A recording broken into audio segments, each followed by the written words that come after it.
अरब countries को लग रहा है कि नहीं, अगला टारगेट इसराइल हमें करेगा, इसराइल ग्रेटर इसराइल बनाने की तरफ जाएगा और वो ग्रेटर इसराइल जरूर बनाएगा according to Saudi people, according to the Arab countries, उनको इस चीज का डर है। तो अमेरिका का जो मिलिट्री पोस्चर है वो हमेशा क्या था, वो अगेंस्ट ईरान था। अमेरिका का मिलिट्री पोस्चर कभी भी जो था वो डिफेंड करना नहीं था इन कंट्रीज को इसराइल के अगेंस्ट। तो ये अमेरिका का पोस्चर क्लियर था, इस बारे में कोई आपको शक नहीं होना चाहिए। अगली बात मैं आपको बताऊंगा, अगली इंपॉर्टेंट बात यह है जो ज्यादा इंपॉर्टेंट है, वो ये है कि इस टाइम जो है वो एक पाकिस्तान की थिंक टैंक की एक इंडिपेंडेंट सिक्योरिटी एनालिस्ट हैं जो कि वॉशिंगटन डीसी में काम कर रही हैं। इनका नाम है सहर खान। मिस सहर खान जो है ये एक इंडिपेंडेंट सिक्योरिटी एनालिस्ट हैं जो कि सिक्योरिटी इश्यूज पर बात करती हैं। उन्होंने रिसेंटली एक इंटरव्यू दिया और अपने कुछ इंपॉर्टेंट स्टेप्स दिए, क्योंकि मैं फोकस करता हूं कि मैं डिफेंस एनालिस्ट पर और जो सिक्योरिटी एनालिस्ट जो बात करते हैं उस बात को आप तक पहुंचाऊं और अपना एनालिसिस दूं।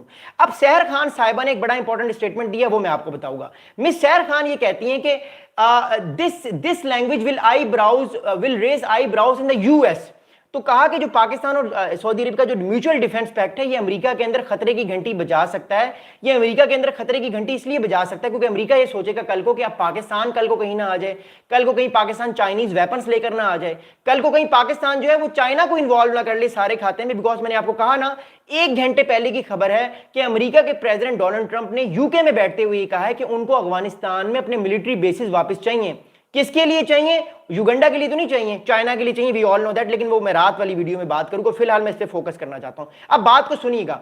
बात यह है कि सहर खान ने एक और बड़ा इंपॉर्टेंट स्टेटमेंट दिया, जो कि इंडिपेंडेंट जर्नलिस्ट है वॉशिंगटन में, बड़ी क्रेडिबल सोर्स है। उन्होंने ये बात की कि Pakistan already has a credible problem in Washington and this agreement won't reduce it. It is in Pakistan interest to clarify that its nuclear and missile program is India centric, and while its bilateral relationship with Saudi Arabia remain strong, it will not fight Saudi's war but instead will only provide relevant support. अब ये एक बहुत बड़ा dilemma भी है पाकिस्तान के लिए। देखिए मैं कल से इस बात को बता रहा हूं ना, मैं अमेरिका का रोल बड़ा इंपॉर्टेंट है। देखिए अमेरिका के थिंक टैंक्स में कहीं ना कहीं ये प्रॉब्लम पाई जाती है कि पाकिस्तान का जो न्यूक्लियर प्रोग्राम है वो हमेशा इंडिया सेंट्रिक रहना चाहिए, वो इसराइल सेंट्रिक नहीं रहना चाहिए। और पाकिस्तान का भी हमेशा से दावा है कि जो पाकिस्तान का न्यूक्लियर प्रोग्राम है वो हमेशा से इंडिया सेंट्रिक है, क्योंकि जब 1971 का जो सागा हुआ उसके बाद पाकिस्तान ने डिसाइड किया कि अगर पाकिस्तान को कभी भी ह्यूमिलेट नहीं होना तो पाकिस्तान के पास न्यूक्लियर वेपन्स होने चाहिए, ताकि भारत कभी कोशिश ना करे पाकिस्तान को इन्वेड करने की या कोई पाकिस्तान का इलाका कैप्चर करने की। पाकिस्तान की कभी भी ये इंटेंसिटी नहीं हुई, कभी भी पाकिस्तान की ये सोच नहीं हुई कि वो पाकिस्तान अपने न्यूक्लियर वेपन से इसराइल को उड़ा दे। लेकिन सहर खान ने अब यहां पे एक बड़ी इंपॉर्टेंट बात की है। सहर खान ये कह रही हैं कि पाकिस्तान अगर न्यूक्लियर अम्ब्रेला देगा सऊदी अरेबिया को और अपने न्यूक्लियर वेपन्स की कोई ना कोई इंटेंसिटी देगा, टैक्टिकल न्यूक्लियर वेपन्स लगाएगा, तो यहां पे 2 प्रॉब्लम हो सकते हैं। सहर खान ये कह रही हैं, जो इंडिपेंडेंट एनालिस्ट हैं, वो ये कह रही हैं कि मोर इंपॉर्टेंटली जो इस टाइम जो इसराइल है, इसराइल की तरफ से जो है वो ये खतरा पाया जा सकता है कि कल को कहीं पाकिस्तान इसराइल पे अपने न्यूक्लियर वेपन्स ना डाल दे। अब मैं आपको दोबारा एक चीज दिखाता हूं, इसको सुनिएगा। All right, here we go again. Yes, we are here and this is lovely. Okay,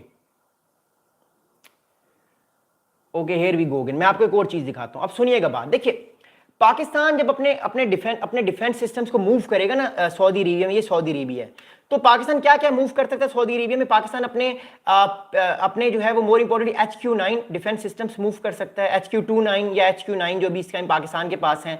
Pakistan अपने J-17 थंडर्स अपने जो है वो यहाँ पर मूव कर सकता है। J-10C जो 4.5 जनरेशन फाइटर जेट्स हैं उनको मूव कर सकता है। इससे इसराइल के अंदर एक खतरा पाया जाएगा कि कल को कहीं पाकिस्तान उन फाइटर जेट्स के अंदर न्यूक्लियर ऑप्शन ना लेकर आ जाए, कि कल को कहीं पाकिस्तान अपने न्यूक्लियर वेपन्स नस्ब ना कर दे इन जगहों पे, जिससे इसराइल की सिक्योरिटी को खतरा हो। देखिए एक बात याद रखिएगा, इस टाइम पूरे का पूरा जो मिडिल ईस्ट है ना, मैं आपको फिर दिखाता हूं, पूरे का पूरा जो मिडिल ईस्ट है ना, इस टाइम मैं दोबारा से आपको ये मैप दिखाता हूं बिकॉज दैट्स ओके। ऑलराइट, ये इस टाइम पूरे का पूरा मिडिल ईस्ट आप देख रहे हैं, ये मॉडर्न मिडिल ईस्ट है। पूरे के पूरे मिडिल ईस्ट में सिर्फ एक कंट्री के पास न्यूक्लियर वेपन्स है और उसका नाम है इसराइल। इसराइल के पास जो है वो न्यूक्लियर वेपन्स है, इसके अलावा किसी और कंट्री के पास इस टाइम न्यूक्लियर वेपन्स नहीं है। अगर पाकिस्तान अपने एसेट्स मूव करता है तो इसराइल को ये डर लगा रहेगा कि कल को कहीं पाकिस्तान सऊदी अरेबिया में अपने न्यूक्लियर आर्सनल्स 1 या 2 मूव ना कर ले, और अगर मूव हो जाते हैं तो उससे इसराइल की सिक्योरिटी और पूरे के पूरे रीजन पे इफेक्ट पड़ेगा।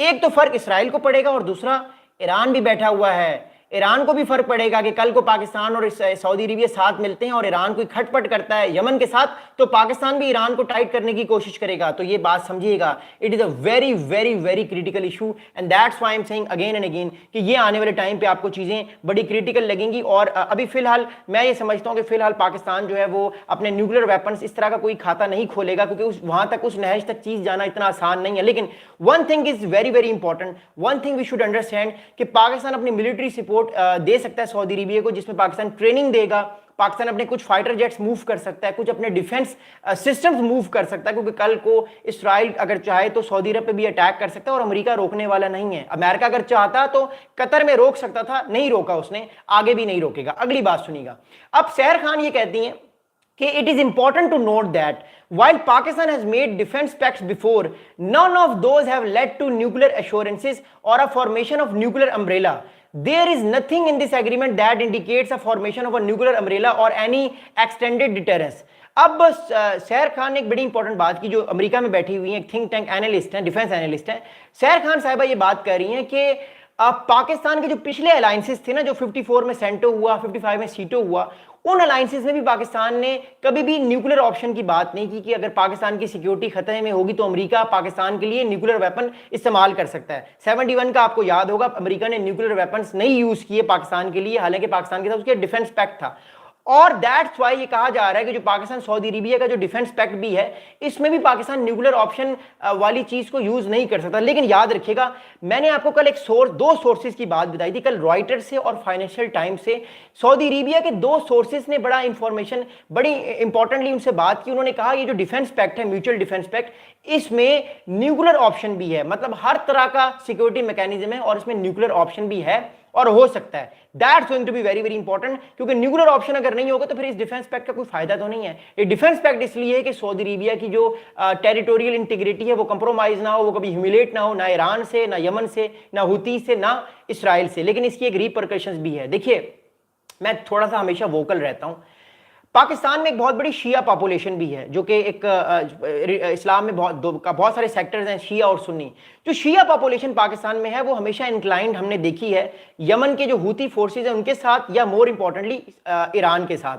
जो पाकिस्तान की शिया पॉपुलेशन है उसमें कहीं ना कहीं कोई ना कोई रिजेंटमेंट होगी, जो वो इस चीज को लाजमी देख रहे होंगे। दैट्स वाई पाकिस्तान भी चीजों को बड़ा, क्योंकि बड़ा सेंसिटिव टॉपिक है पाकिस्तान में, दैट्स वाई पाकिस्तान भी इन चीजों को बड़ा गौर से देख रहा होगा कि कल को, अगर मिसाल के तौर पर मैं आपको एक और चीज दिखाता हूं, क्योंकि ये देखिए ये चीजें बड़ी टेक्निकल हैं, ये बड़ी जो है वो थियोरेटिकल भी हैं, बट इस तरह के मामला पहले भी हुए हैं पाकिस्तान में और आने वाले टाइम पे भी हो सकते हैं। अब सुनिएगा बात, देखिए अभी करंट सिनेरियो पाकिस्तान में ये है, करंट सिनेरियो इस टाइम मिडिल ईस्ट में ये है कि ईरान और सऊदी अरेबिया की आपस में बड़ी कुर्बत है। आपको याद होगा 2023 में चाइना ने सऊदी अरेबिया और ईरान के मामलात को बहुत बेहतर कर दिया था, और अभी तक आयतुल्ला खामनाई और MBS की आपस में बड़ी अच्छी ताल्लुकात हैं, इनकी आपस में बात भी होती है, मामलात ठीक हैं। लेकिन 2005 में भी किंग फैसल की इसी तरह की मुलाकातें हुई थी ईरान के ऑफिशियल से, I am talking about in 2005।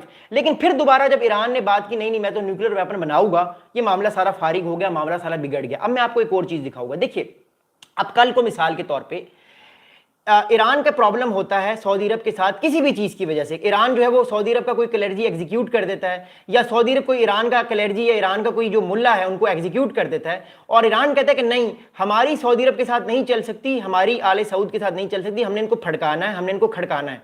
तो पाकिस्तान का ऑलरेडी म्यूचुअल डिफेंस पैक्ट है। अगर ईरान कोई भी थ्रेट करने की कोशिश करेगा, पर्शियन गल्फ में को बंद करने की कोशिश करेगा, तो पीछे पाकिस्तान भी बैठा हुआ है। अगर डिफेंस पैक्ट का मतलब यह है कि म्यूचुअल डिफेंस ट्रीटी है, तो फिर पाकिस्तान भी ईरान में, तेहरान में जाके उन आइडेंटिटीज को खड़का सकता है कि जो कल को सऊदी अरब को जो है वो एक तरह से ह्यूमिलेट करने की कोशिश करेंगे या अटैक करने की कोशिश करेंगे। इसलिए ईरान भी इस मामले को बड़े गौर से देख रहा है, और ऑब्वियसली इसराइल तो देख ही रहा है। लेकिन मैं ईरान की और हुती फोर्सेज की बात मैं इसलिए कह रहा हूं क्योंकि हुती फोर्सेज भी प्रॉब्लम क्रिएट करने की कोशिश करती है सऊदी अरबिया के साथ, पहले भी कर की भी है उन्होंने, और आने वाले टाइम पे भी कर सकती हैं। That's why I am saying it is a very very very important aspect, and it can become a very important aspect in the upcoming time. अब अगली बात आपको बताऊंगा। देखिए, अगली इंपॉर्टेंट बात यह है इस पूरे मामले में कि मोर इंपॉर्टेंटली अब इस रीजन में अब क्या होने वाला है, इस पूरे रीजन में, क्योंकि अब ये कहानी तो हो गई, डिफेंस पैक्ट तो हो गया, इसराइल भी परेशान है, भारत भी परेशान है, मोर इंपॉर्टेंटली ईरान भी इस चीज को बड़े क्लोजली देख रहा है। Earlier this year in June, Israel waged a 12-day war with Iran, targeting nuclear facilities as well as senior civilian and military leadership. देखिए ईरान ने, इसराइल ने 7 अक्टूबर से लेकर अब तक ईरान पे भी अटैक किया है, इराक पे भी अटैक करता आ रहा है, सीरिया, जॉर्डन तो नहीं, लेबनान हो गया, फिर इसके अलावा जो है वो यमन पे अटैक्स वो करता आ रहा है। 2 दिन पहले अल हुदैदा पोर्ट पे उसने अटैक किया, मैंने आपको वीडियो भी दिखाई थी वो कैसे अटैक हुआ, कैसे वो ऑपरेशन कंडक्ट किया, फिर कतर पे अटैक किया। अब जो बाकी बचे कुछ अरब कंट्रीज रह गए उनमें भी ये डर पाया जा रहा है कि वो भी कल को फारिग हो सकते हैं, उन पर भी अटैक हो सकता है, उनकी सॉवरेंटी पर भी अटैक हो सकता है। दैट